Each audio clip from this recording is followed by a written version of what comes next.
Social and political organization Marcha Patriótica has strongly condemned the arrest of one of its rural leaders, something they consider a retaliation for his defense of human rights, as well as his role in a nationwide campesino strike back in 2013. We, social organizations, have the legitimate right to protest. We believe that the government is trying once again what has been a continuous state policy in Colombia, which is to set up situations in order to stigmatize communities and present results that do not exist in reality. In what has been labeled as judicial false positives, last week President Santos presented 13 arrested social activists as responsible for 2 recent bomb attacks, but later the charges ended up being related to a student protest.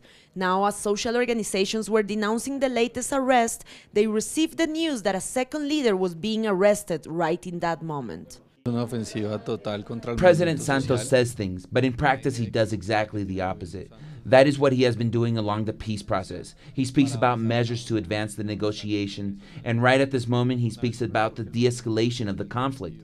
But really seems to be the main goal is to weaken and subjugate not just the insurgency, but also the social movement. For Hector, a resident and leader of the war-torn Cauca state, the de-escalation of the conflict that the president has lately committed to necessarily implies that he also gives guarantees to social and rural movements. What the government is doing is counterproductive. On the one hand, opening up the possibility for a bilateral ceasefire, but on the other, silencing these country's social movements, which for years and even centuries have been demanding real equality and real social justice. We have been struggling for a different Colombia. Within the ongoing peace process, one of the points that have already been agreed to is the guarantees of political participation.